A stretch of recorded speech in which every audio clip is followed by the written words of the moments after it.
A fist froze 1 inch from her face, and she didn't so much as flinch. 42 Navy SEALs stood dead silent on that training floor, holding their breath like the air itself had stopped moving. Phones were already out, cameras rolling, everybody waiting for the new woman to crack, to apologize, to back down, to do what every rookie was supposed to do when Lieutenant Commander Garrett Voss decided to make an example out of you. And Garrett Voss did not miss. Not once.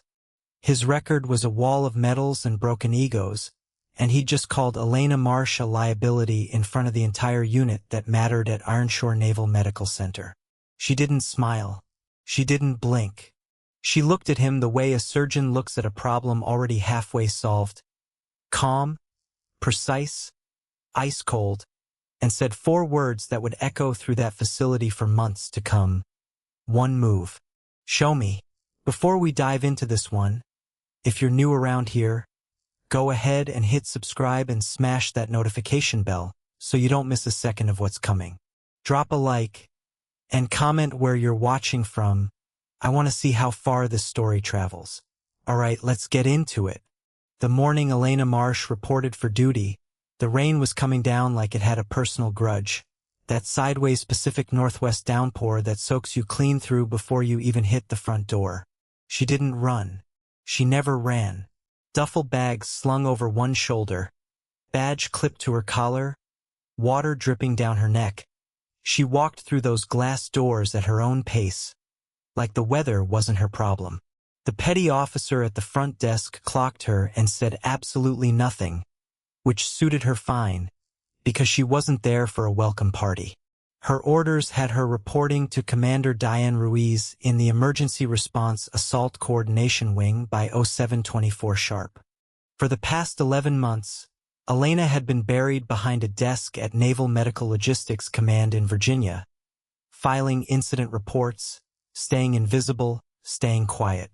Before that, a 14-month gap in her service record that the Navy's own system just labeled specialized assignment, details restricted. Nobody at Ironshore had a clue what filled those 14 months. And that was exactly how she liked it. Ruiz met her right at the door, shook her hand with a grip that was testing something more than just manners. Late 40s, sharp-eyed, the kind of officer who reads a personnel file twice just to make sure she didn't miss anything.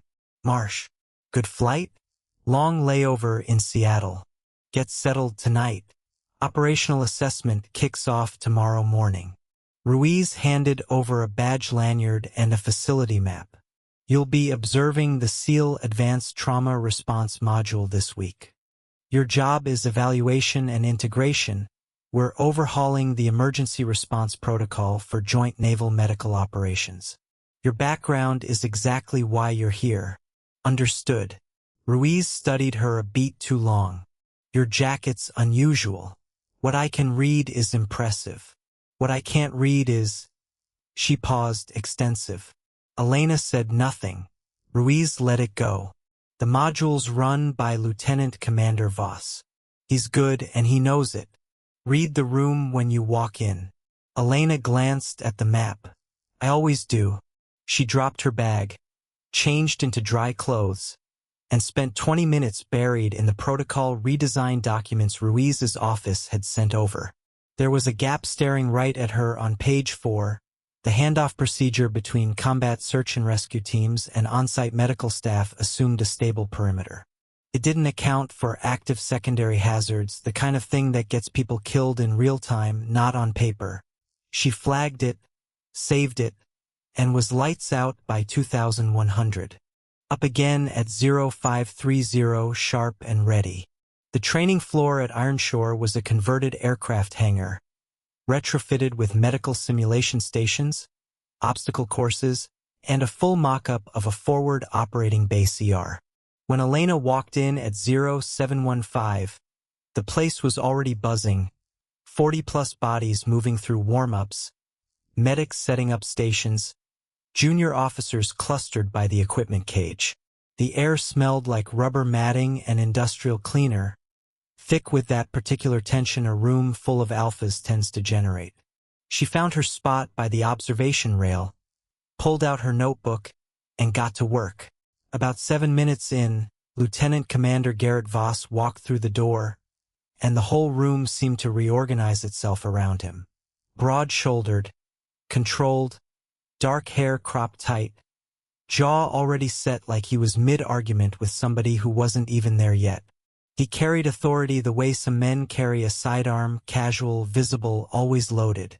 The SEAL straightened up, not out of fear exactly, but out of that particular alertness you get around someone who notices everything.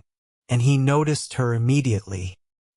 His eyes swept the room once, locked on the unfamiliar face by the rail, and filed her away without a word. He walked to the center of the floor and said, "Let's go," in a voice that didn't need volume to command the room, and the module got underway. For the first 40 minutes, Elena just watched, taking notes. Voss ran a tight ship, clean tactical sequencing, realistic casualty scenarios, operators moving with the kind of coordinated efficiency that only comes from real combat experience. She logged 3 protocol gaps and 2 open questions before Voss demonstrated a single operator extraction technique, a method for freeing a trapped casualty from a collapsed structure using body weight and controlled leverage. It looked solid on the surface. But the initial positioning had a flaw, one that under the wrong structural conditions could shift spinal load in a dangerous way. Not catastrophic, just the kind of small, quiet mistake that only shows up when everything else is already going wrong, which is exactly when it matters most. Elena wrote it down, and then she made her second mistake of the day. The first had simply been showing up.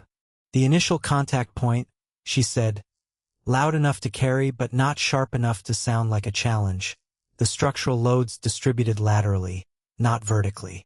That positioning puts torque straight on the lumbar if the casualty's got any posterior compression.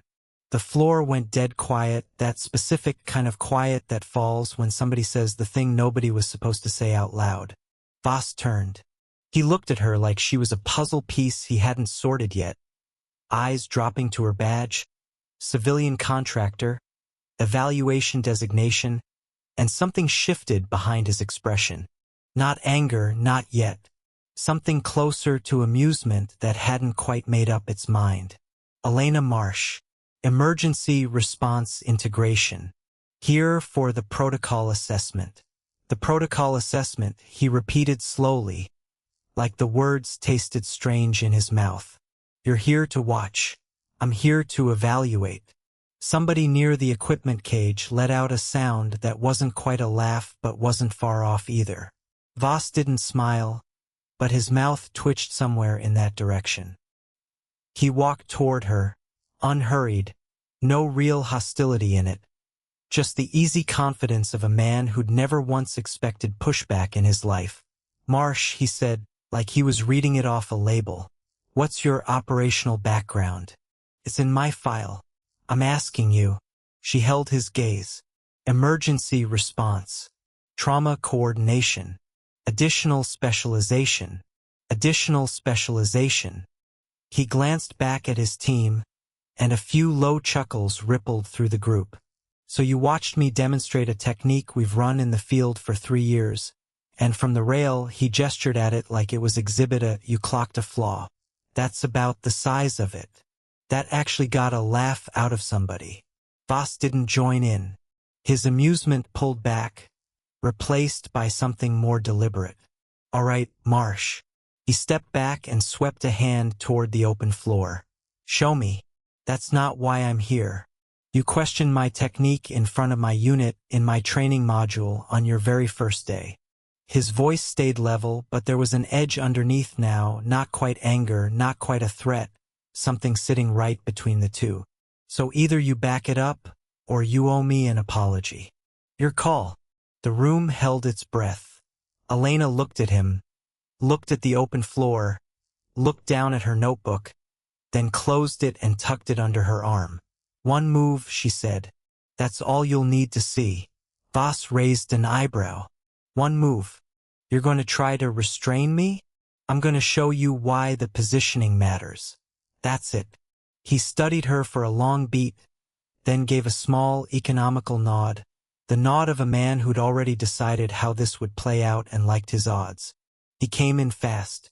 The file hadn't lied about his speed, and watching him move across the room confirmed every word of it. He closed the distance with a controlled restraint hold, realistic but not reckless, the kind of move you use to demonstrate, not to hurt. She stepped inside his reach.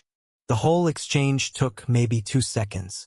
She used his own forward momentum against him, precise contact at the wrist and elbow, a controlled lateral rotation that walked his arm right up to the edge. 1 more inch and his shoulder would have given out first. She stopped there, held it just long enough for every single person in that hangar to see exactly what had happened. Then she let go and stepped back. Voss straightened up, his expression doing something complicated. Dead silence across the floor. The initial positioning matters, Elena said, because if you don't account for the load distribution, that's the moment you lose control. She scooped her notebook off the rail. I'll put the full breakdown in my assessment report. She walked back to her spot. The silence held for 3 more seconds before it finally broke. Not into applause, nothing that dramatic, just the low shuffle and murmur of a room trying to process what it had just watched. Voss said nothing for a moment. Then, take 5. He found her at the water station during the break. She heard him coming before she saw him, old habit, the kind that never really goes away. That was a performance, he said. She didn't look up from her notes. It was a demonstration. You asked for it. I showed you a positioning error. What you do with that information is on you. Who do you think you are? Came out sharper than he probably meant. Real anger finally cracking through that controlled exterior. You walk into this facility this morning, you've never run a joint op, never worked with this unit, never, you don't know what I've done. Your files got more redactions than actual text. She finally met his eyes. It does. He held her stare. Up close, the anger was real, but it wasn't simple, there was something underneath it, maybe embarrassment, maybe that particular sting of a man discovering someone else might be better at the thing he'd built his whole identity around. She knew that feeling. She'd lived it herself once, somewhere she tried not to think about. I'm recommending to Commander Ruiz that your evaluation move to remote observation, he said. You're not a fit for direct floor access. All right, you're not going to fight it? No. He looked at her like that was the wrong answer, or maybe the right answer wearing the wrong shape. Then he turned and walked back to his team, and Elena went back to her notebook. By 1600 she was sitting in Ruiz's office. Word travels fast in a place like Ironshore, and a story involving Voss, a new civilian evaluator, and the phrase one move had clearly outrun the clock. Ruiz sat behind her desk, hands folded, studying Elena with a look caught somewhere between disappointment and something closer to respect. He wants you off direct observation. I know. Want to tell me what happened? I flagged a technique error. He asked for a demonstration. I demonstrated. A pause. He didn't like the result. That's the polite version. I can give you the less polite one if it's more useful. Ruiz almost smiled. He's not wrong that protocol gives him authority over his own module. If he wants restricted access, that's his call. But I'm not going to sit here and tell a senior evaluator to apologize for doing her job correctly. Give it a day or 2, Ruiz continued. Observe from the secondary station. Let things cool off. Thank you, Marsh. As Elena reached the door, Ruiz stopped her. Some of your file, the incident in Port Sudan, the medevac work in the Caspian Theater, is any of that relevant to why you got assigned here specifically? Elena had a stock answer for this, one she'd used more times than she could count. She delivered it calm and complete. I'm here to evaluate the emergency response protocol and submit recommendations for joint naval medical integration. Ruiz nodded slowly. Right. Elena left. She ate dinner alone in the facility cafeteria, spent 2 hours in her quarters writing up her preliminary protocol notes, and was out by 21:30. No dreams that night, which was normal. When the dreams did come, they came early morning, specific sounds, specific smells, the exact weight of a person who'd stopped being able to hold themselves up. She'd learned a long time ago not to fight them. Let them pass through, then get up, make coffee, go to work. The next morning she reported to the secondary observation station like Ruiz suggested, a glassed-in booth above the training floor, acoustically sealed, clean sightlines, mostly used for video review. Monitor feed, a direct line to coordination, zero interaction with anyone on the floor below. Fine by her. She spent the morning refining her protocol notes, watching Voss run the module from a distance. Good. Still good. The kind of instructor who pushed his people exactly as hard as they needed without breaking them. Whatever he thought of her personally, it clearly wasn't bleeding into his work. She filed that away. At 11:43, Petty Officer First Class Rowan Teller stepped onto the floor and handed Voss a folded message. He read it, said something to his senior enlisted, and left. The module carried on without him. At 11:57, her comm line buzzed. Marsh. A voice she didn't recognize, male, controlled, pitch climbing just slightly, the way voices do when the situation is moving faster than the plan. This is coordination. We've got an incident, Class B training aircraft, Eastern Apron. Possible structural failure, multiple personnel down. Commander Ruiz is requesting all available medical and emergency response. The alarm cut him off before he finished. Not a drill tone. Elena knew the difference instantly. Drills at Ironshore ran at 880 Hz in 2-second intervals. This was the real thing, continuous, rattling the glass of the observation booth in a way that settled something cold and precise in her chest. She was already moving. The Eastern Apron sat a quarter-mile from the main hangar, reachable through a service corridor and across an open stretch of tarmac. Elena ran it and stopped hard at the edge. The scene told her everything she needed in one look. A modified T-45 training aircraft had gone down on the northeast corner of the apron. Landing gear collapsed. Fuselage tilted 40 degrees against the blast barrier. Not a full crash, but close enough. The fuel system was intact but under stress. She could smell aviation fuel from 40 yards out and see dark staining under the port wing. Fire risk, maybe 8 to 12 minutes if nothing ignited early. Less if the wrong thing shifted. There was movement in the cockpit, people alive in there. 2 responders had beaten her to the barrier and were doing the single worst thing possible. Prying at the main access hatch right next to the fuel stain section, about to create exactly the kind of friction that could set the whole thing off. Stop. She was already closing the distance. Stop. Portside access is compromised. You're standing right next to the fuel line. Get around to starboard, 45 degrees off the nose. Now. One of them opened his mouth to argue. She didn't have time for it. I'm the emergency response evaluator. Move. Something in her tone did the job, or maybe it was the badge, or maybe some instinct kicked in about people who run toward danger without flinching. Either way, they moved.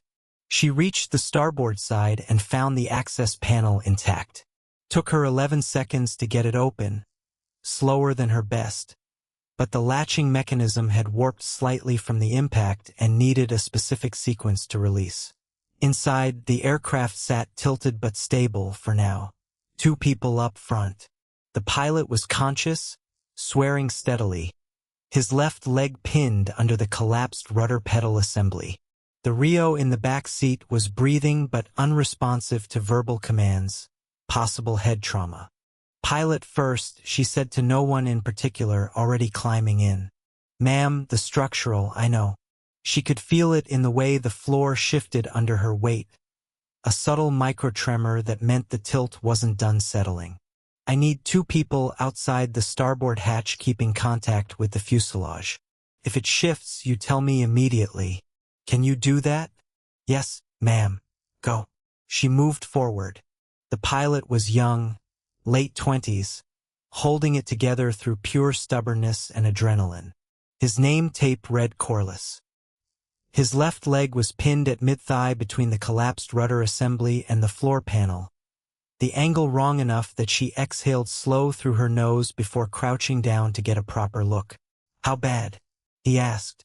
"I've seen worse. That's supposed to make me feel better?" "No."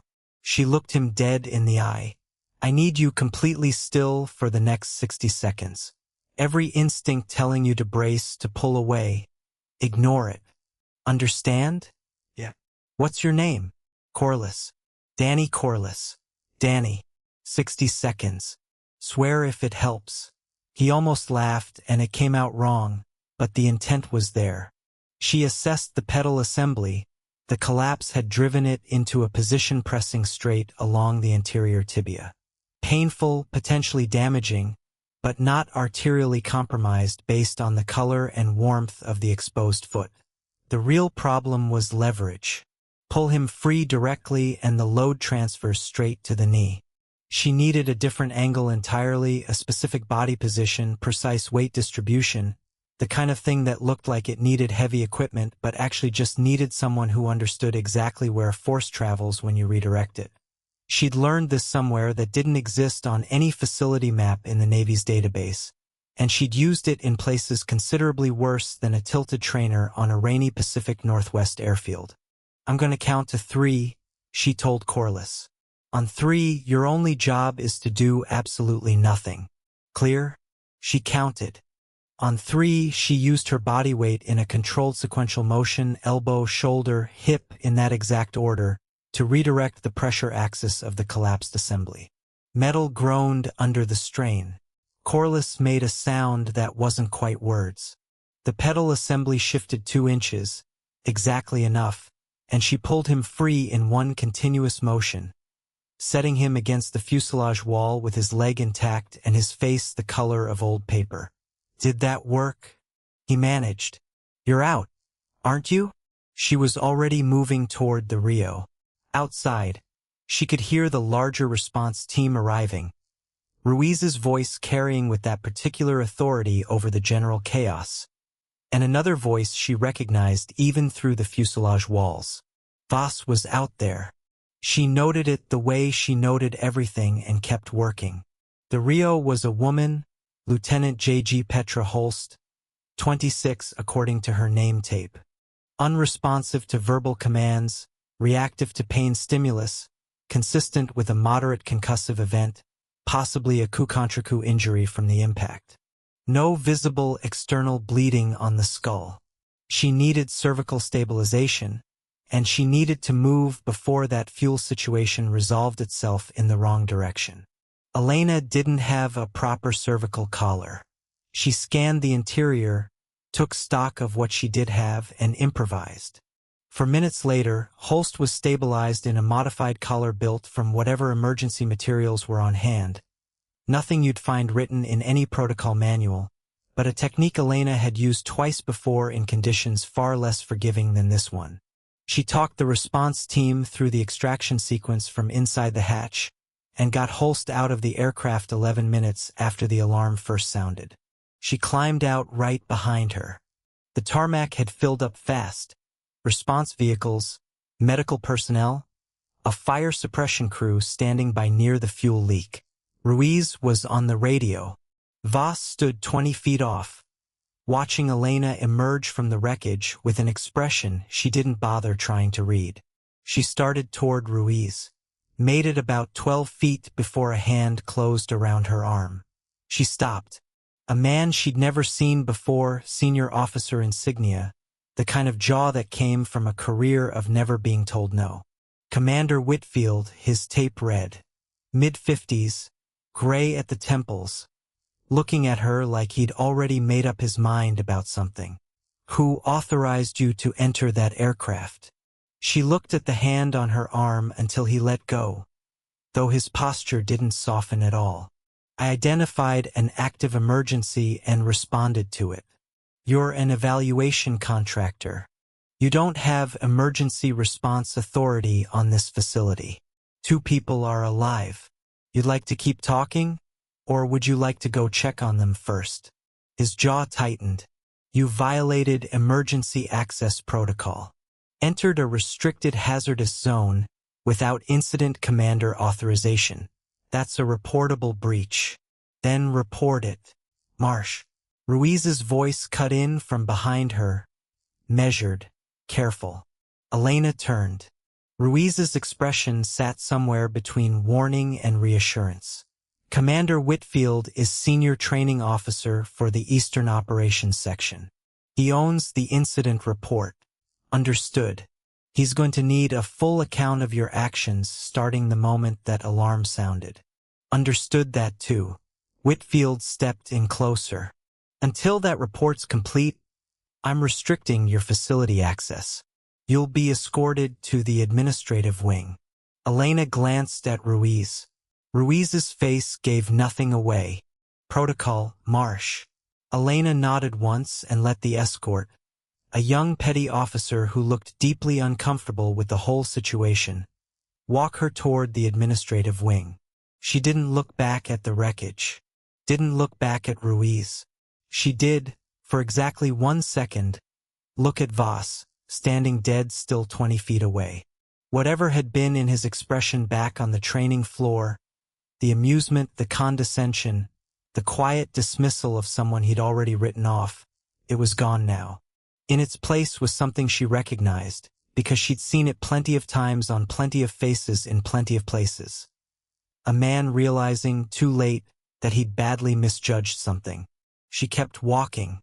Behind her, faintly, she caught a fragment of what one of the response team members was saying. The words classified assignment, before the service corridor door swung shut and cut the tarmac noise off completely. In the administrative wing, she sat outside an office she hadn't been invited into and waited, running through the pedal assembly positioning in her head, wondering whether Holst's concussion had any secondary indicators worth flagging, whether Corliss had anyone with him right now. The door opened, not Whitfield. A man she'd never seen, in a uniform that wasn't standard Ironshore issue, carrying a folder that wasn't a standard incident report folder either. When he looked at her, it wasn't the look of someone meeting a stranger. It was recognition, the kind that comes from having read a file, not from having shaken a hand. Miss Marsh, he said. Captain Harlan Drake, Naval Special Operations Medical Command. I'd like a word. He didn't ask if she minded him sitting. He pulled out the chair across from her and sat down. I've been driving from Joint Base Lewis McChord for the last 2 hours, he said. Already en route when the alarm went off. He set the folder on the table between them. Which means this conversation was happening today regardless of what went down on that apron. He paused, accelerated the timeline. Elena looked at the folder without touching it. What's in it? The parts of your file Commander Ruiz couldn't read. The corridor sat quiet around them. Somewhere far off she could still catch the faint sound of response vehicles on the tarmac. Commander Whitfield's writing up a protocol breach report against you right now, Drake said.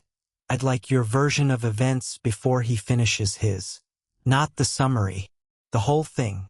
Elena studied him, then the folder, then the door. Who else is coming? She asked. Drake reached into his jacket and set a second item on the table. Not a document, a small laminated credential, the kind that indicated a clearance level with no post designation at any facility she'd ever worked.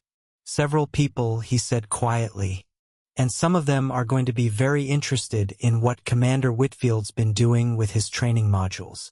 Rain kept hitting the windows somewhere above them. Steady.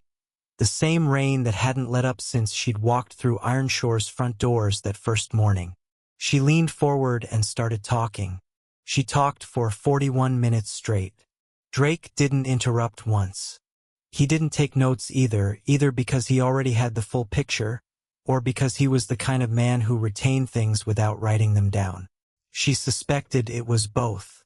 He sat with his hands flat on the table, listening the way people listen when they already know the shape of a story and are just checking it against their own version.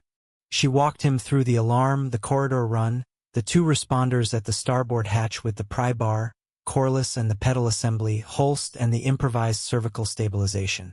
She laid it out in order, no commentary, the same way she'd learned to document things in places where the record was the only thing that would survive if she didn't make it. When she finished, Drake sat quiet for a moment. "The modified collar," he said. "That technique, where'd you develop it?" "It's in the restricted section of my file." "I know. I'm asking you." She met his eyes. "Kandahar Province, 2019. We were 12 hours from the nearest medevac-capable asset, and I had a casualty presenting with a possible C4 injury and no equipment." She paused. "You work with what you've got." Drake nodded slowly. Not agreement exactly, more like acknowledgement of something with real weight behind it. "Commander Whitfield's incident report is going to frame your actions as unauthorized entry into a restricted hazardous zone, in direct violation of emergency access protocol," he said. "I know. He'll recommend your evaluation assignment be terminated and your contractor clearance suspended pending review." "I know that too.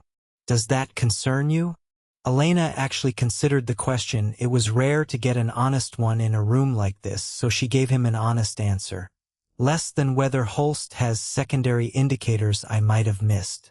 Something shifted in Drake's expression. Not warmth exactly, but a slight easing of the professional distance he'd been keeping. "She's stable. Transported to Ironshore Main Medical. Corliss too. Both good. Good." He reached forward and opened the folder, turning it so she could read the first page. A memorandum from Naval Special Operations Medical Command, dated 3 days prior, addressed to the facility commanding officer at Ironshore. She read it, then the next page, then the third. "This was already in motion," she said. "Before I got here." "Yes. Or it was, but that was secondary." He closed the folder. "Your assignment here wasn't just a protocol evaluation, Miss Marsh. We've had concerns about the Eastern Operations Training Module for 5 months now, specifically about Commander Whitfield's handling of it, and his relationship with an outside contractor with a serious interest in Ironshore's Joint Operations Emergency Response data." Elena set her hands flat on the table. "What kind of contractor?" "The kind that pays very well for proprietary military medical protocol data," Drake said, voice level but with something colder underneath it. "The kind that repackages it into commercial emergency response systems and sells them to private security firms." Rain still fell steadily against the upper windows, indifferent and constant. "You need documentation of what he did with the module," she said. "Not just my account." Whitfield's careful. "The module looks clean on paper." Drake paused. "But the safety systems, the T-45 that went down this morning was in the Eastern Operations rotation." He cleared his throat, was cleared for flight by Whitfield's office at 0630. Elena went very still. "The landing gear hydraulic sensor was flagged in the maintenance log last Thursday." Drake continued. "Whitfield's office signed off on a waiver, citing training load necessity.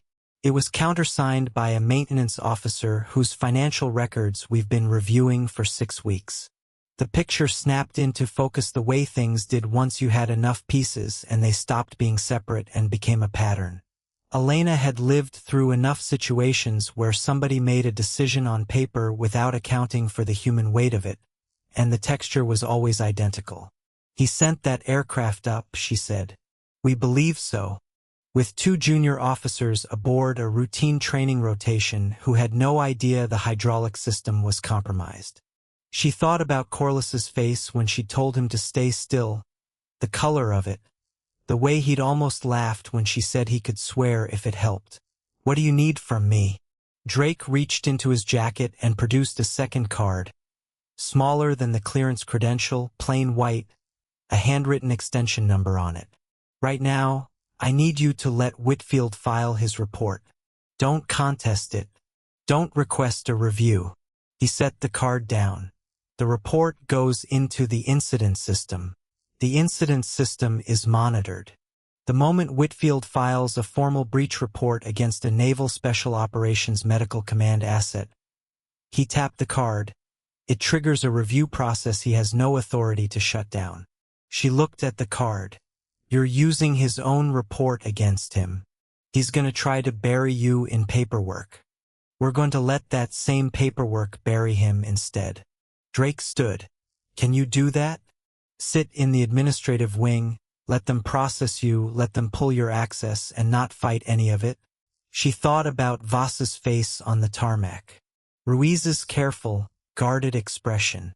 The observation booth in the secondary station and the particular discipline of watching something you could fix while waiting for the exact right moment to fix it. Yes, she said. Drake picked up the folder. Someone will reach out through that extension within 6 hours. Don't use facility comms. A personal device only. Elena sat alone in the chair afterward, watching rain slide down the window, waiting. Whitfield filed the report at 15:34. She knew because Petty Officer Gomez, a young woman handling her temporary access restriction with the stiff formality of someone told to be formal about it, came and delivered the news. Commander Whitfield submitted the incident report, Gomez said. Your facility access is restricted to administrative and medical support wings pending review. Your evaluation assignment is suspended. Commander Ruiz has been notified. Thank you, Elena said. Gomez hesitated. 23 years old at most. Clearly still processing everything she'd watched unfold that day. The pilot, she asked. From the aircraft, are they stable? Yes, Elena said. Gomez started to leave, then stopped. That thing you did, the cervical thing, the improvised collar. She caught herself. Sorry, I'm not supposed to ask about active incidents. No, you're not, Elena said, not unkindly. Gomez left. At 16:12, Elena used her personal phone to call the extension on Drake's card. It rang twice, and a woman answered with no name, no title, just go ahead. Elena gave her the filing time and confirmation number Gomez had read out earlier. Thank you, the woman said, and the line went dead. Elena ate a granola bar from her jacket pocket, drank water from the fountain in the administrative wing, and spent the next hour and a half working through her protocol assessment notes because they still needed finishing regardless of everything else happening around her, and she was not the kind of person who left things half done. At 18:20, Ruiz appeared, walking in without knocking, her facility, her wing, and she wasn't the type to knock when she didn't have to. She pulled the chair Drake had used, turned it backward, and sat with her arms folded across the top of it. Tell me what I'm not understanding, Ruiz said. That's a broad question. Start wherever you want. Elena thought about Drake's instructions, don't contest the report, don't request a review, and about the mechanism they were building around Whitfield's own paperwork. She weighed what she could say to Ruiz honestly without crossing into the specific thing Drake had asked her not to say. I followed my training, she said. I identified an emergency and responded with the skills I had. The breach Whitfield cited is technically accurate. I didn't wait for incident commander authorization before entering the aircraft. Because if you had, Corliss's leg would have been worse and Holst might not have been stabilized in time. Yes, that's not the point of the citation, though. It's about procedure and you're not contesting it. No. Ruiz studied her, working through it the way a good officer worked through anything, not just taking it at face value, pressing at the edges, looking for what sat underneath. Whitfield has a lot of reach in this facility, Ruiz said carefully. If this goes to a formal review board, it could hit your contractor clearance. I know. You're not worried. I'm worried about whether Holst has secondary indicators.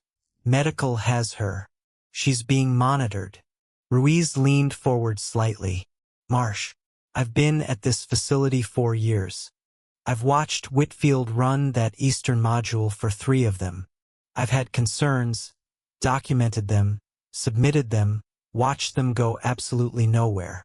Her voice stayed controlled, but something more tired and more real crept in underneath it. If you know something I should know, tell me now. The best thing I can tell you, Elena said, is make sure your documentation from the past 3 years is complete and accessible. Ruiz went very still. Whatever you've submitted, Elena added, "Wherever you filed it, make sure it's in order." A long silence stretched between them. Outside, the rain had finally started to ease off. Ruiz stood, replaced the chair, and paused at the door. "For what it's worth," she said, "the two pilots know who got them out. So does the response team that was on that tarmac."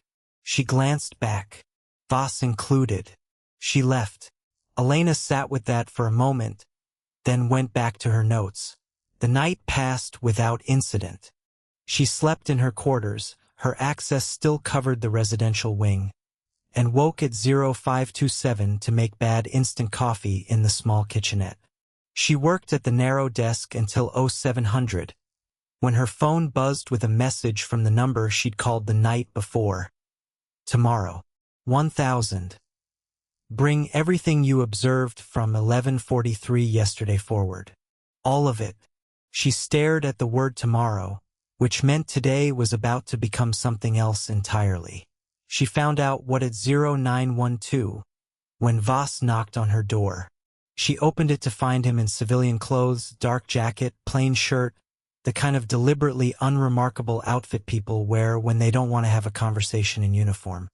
He was holding 2 cups of coffee, offering one out with the particular awkwardness of a man performing a gesture he'd decided on and was now second-guessing. "Coffee. Come in or stay in the hall," she said. Either way, he stepped inside.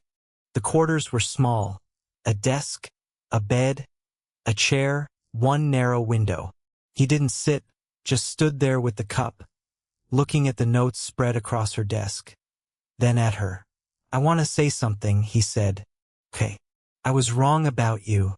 Flat, no dressing it up. What I said on the training floor, calling you paper qualified. All of it." He stopped, started again. "I didn't know your background. I made an assumption based on nothing. You made an assumption based on my lanyard and the fact that I walked into your module and immediately called out a flaw." She sat on the edge of the desk. "It was a wrong assumption. It wasn't nothing, though." He looked at her. "You're not going to make this easy. Fair."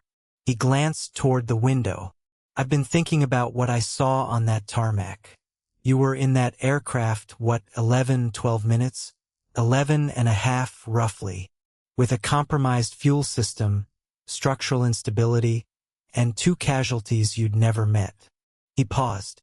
"You came out of there like you'd done it before." "I have done it before." "Where?" She gave him the same answer she'd given Ruiz, technically the same, though Voss was asking for a different reason. Ruiz had been asking as an officer sizing up an asset. Voss was asking as a man trying to understand the shape of his own mistake. "Places that aren't in any file you can access," she said. "Some of them aren't in any file at all." He absorbed that. "The technique you used on me on the training floor, where's that from?" "Same places." He nodded slowly, looking down at his coffee. "I told my unit you were a paper-qualified rookie." Said it loud. "A few of them filmed the whole thing." He looked back up. "I need to fix that. That's your business. It affects you. A lot of things affect me that I didn't ask for," she said, without any heat behind it. "Handle it with your unit however you think is right. I'm not asking you to do it for me." Something moved through his expression. Something close to respect, tangled up with things harder to name. He set the coffee cup on the windowsill. "Whitfield," he said. Elena went still. "I've been here 2 years. Run joint exercises with his team 4 times. Something about the way he runs that module has always felt." He stopped. Never could put a word to it. What was it? "Everything looks perfect. Too perfect." His jaw tightened. "Real emergency response isn't perfect. You know that, it's messy, loud, you make calls you're not sure about, and sometimes they're wrong. His module never produces a wrong call. The scenarios always resolve clean. The metrics never slip." He paused. "That's not training. That's theater." Elena said nothing. "The T-45, Voss said. That wasn't a random failure. It wasn't a question, he'd gotten there on his own. Not all the way, but far enough. He was a good operator, which meant he was a good analyst too, and he'd clearly spent the last 18 hours turning the tarmac over in his head, hunting for the same pattern she'd found. "Can't discuss the incident," she said. "I'm restricted pending review." "I know. I'm not asking you to. I'm telling you what I think. You don't have to say a word back." A pause. Corliss and Holst were on a routine rotation. Eastern Operations runs 3 training flights a month. That aircraft's been on the schedule for 6 weeks. His voice stayed steady, but something ran underneath it. They weren't random. They were available. Elena held her coffee and said nothing. Voss picked his cup back up off the sill and moved toward the door, then stopped. "If you need anything, anyone at this facility, any resource," he said it carefully, weighing each word, "I owe you one at minimum. You don't owe me anything. Called you a paper-qualified rookie in front of 40 operators." He nodded once, accepting it, and left. She listened to his footsteps fade down the hall and finished the coffee, which was, she noted, considerably better than the instant she'd made at 0527. At 1000, vehicles rolled up to the administrative entrance. She didn't see them arrive, but she felt the shift in the building's atmosphere that official vehicles always create. The way people's movements change, the way voices drop.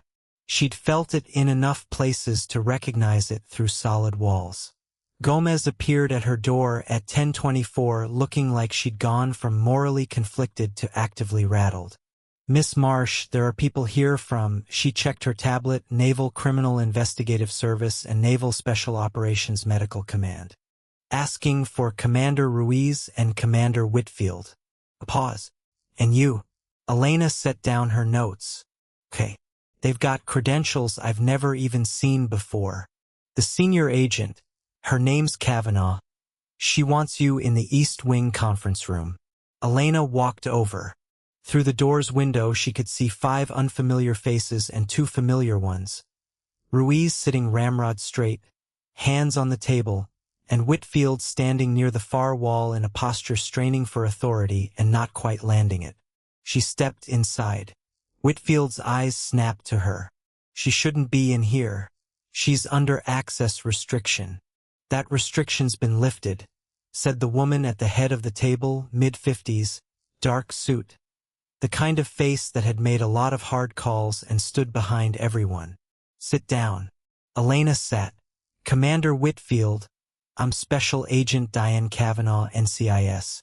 She opened a thick, tabbed document. "The T-45 that went down yesterday, the hydraulic sensor flag from last Thursday, and the waiver your office signed off on Friday. Our technical team's been through all of it.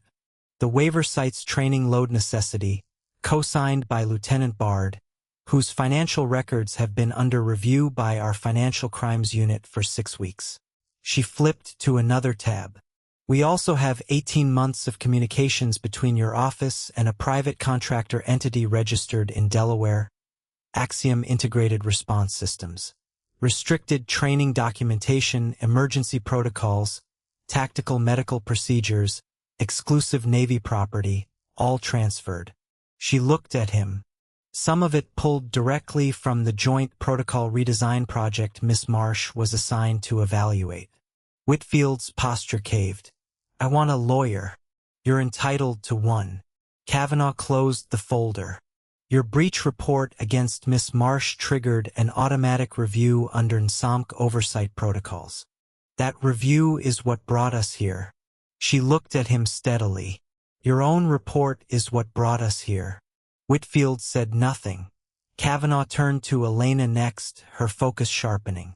"Miss Marsh, your account from yesterday's been reviewed. 2 follow-up questions, and the answers matter." She slid over a slimmer document. "The portside maintenance panel, you noted it was compromised due to fuel line proximity. Beyond staining, did you notice anything else?" Elena thought back through those 11-12 minutes. There was a seam separation on the panel housing, low on the left edge. Fresh, not impact damage. The geometry was wrong for that. It looked like, she paused, like it had been opened and resealed. Recently, the room's quiet took on a different weight. Ruiz made a small sound that wasn't words. Kavanaugh made a note, consistent with what our tech team found this morning. The panel was accessed 18 to 24 hours before the incident. The hydraulic line wasn't severed, it was adjusted precisely, engineered to fail under the specific stress loads of a training takeoff and approach. She looked at Whitfield. Precisely. Whitfield had stopped looking at anyone at all. Second question, Kavanaugh said, turning back. Your restricted service record covers a 14-month specialized assignment during which you developed several tactical medical procedures, specifically field extraction techniques for confined space casualties under active threat. Is the technique you used on Lieutenant Corliss yesterday one of them? Yes. And the modified cervical stabilization for Lieutenant J.G. Holst? A variation of one, yes. Kavanaugh looked at her a long moment, then addressed the room. The procedures Miss Marsh used yesterday, the ones that got both personnel out alive and stable, are the exact same procedures Commander Whitfield's office transmitted to Axiom Integrated Response Systems this past February. She let it land. He sold what she built. Nobody moved. Down the hall, muffled through the walls, came the sound of Whitfield being led out by two agents. The door closed. Ruiz exhaled. What followed was weeks of investigation and fallout. Whitfield facing charges tied to sabotage and data theft, and a trail that led higher than anyone expected. A captain named Drake dug deeper into the access logs and found a fourth, unauthorized viewing of Elena's restricted procedural documentation from 8 months back, tied to a senior NSOMC officer's clearance tier, Captain Miriam Farrell, who'd been quietly embedded at Ironshore for 6 weeks. Farrell hadn't just leaked the technique. She'd engineered Elena's very assignment to the facility. Behind her stood a name buried deeper still. Retired Admiral James Holt, the man who'd signed the original classification order on Elena's restricted work 11 years earlier, and who had spent the years since quietly building a pipeline to sell it. The investigation uncovered something far darker than data theft. A private security operation in the Adriatic planning to use Elena's own extraction technique, twisted into a method of controlled injury, against a man named Devero, the same soldier Elena had once pulled from a collapsed structure in Kandahar. When Devero caught wind of the threat, he broke from his security detail and raced toward Ironshore rather than wait to be used as bait. Elena, working with NCIS agent Kavanaugh and Drake, tracked the operation to a private maritime terminal and agreed to meet Holt face-to-face, using herself as leverage to buy time for agents to close in and for Devero to arrive safely. In that final meeting, Holt tried to frame his crimes as liberation of buried knowledge, a service to a slow, broken system. Elena refused to let him have that story. She made him say it plainly on record, that he'd sold classified medical procedures for profit, procedures that had then been aimed at a man who'd survived one impossible night because of them. When Devero walked through that door alive, safe and furious, Holt's calculations finally ran out of road. He was arrested on the spot, joining Farrell, Serrano, and Whitfield in a case that would take federal prosecutors months to fully unwind.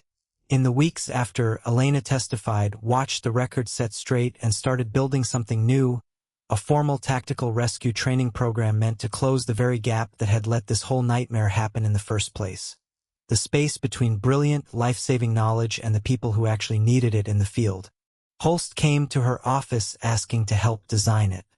Ruiz offered her a permanent posting at Ironshore, tearing up the old breach report for good. And Voss, the man who'd once put his fist an inch from her face and called her paper qualified, came back one evening asking for nothing more than a chance to be useful, to help build the thing right, from the inside, the hard way. Elena sat alone that night with the framework draft on her desk, thinking about everything that had led here, the rain on the glass doors that first morning, the fist that never landed, The 14 months nobody could read about, the drive she'd carried through 3 postings and never let go of. Holt had told her in that maritime terminal that the system would bury her work if she let it. He wasn't wrong about the problem. He was catastrophically, unforgivably wrong about the solution. The answer was never to sell what you'd built to the highest bidder. The answer was to do the slow, unglamorous work of moving it the right way, filing the reports, building the framework, training the people who'd carry it forward, trusting that the paper trail would eventually lead somewhere real. She picked up her pen and signed the posting offer. She would build the program. She would fight the paperwork, the institutional resistance, the ambitious training schedule everyone said was 30% too aggressive, and she'd win most of those fights because that was the whole point. Not the credit. Not the vindication. Not the particular satisfaction of watching a man who'd once dismissed her discover exactly how wrong he'd been. The work was the point. It always had been. Somewhere out there was the next person pinned in wreckage with no equipment and no time, and because of everything that had happened in these last few weeks, they were going to meet someone who'd been taught right, someone who knew not just the technique, but the reasoning behind it. That was worth every bit of what it cost to get here. She turned off the desk lamp and walked out into the quiet, settled corridors of a building full of people doing hard work. And for the first time in a long while, she walked out not waiting to be underestimated again, but simply certain of exactly what she was capable of. She already knew. She always had.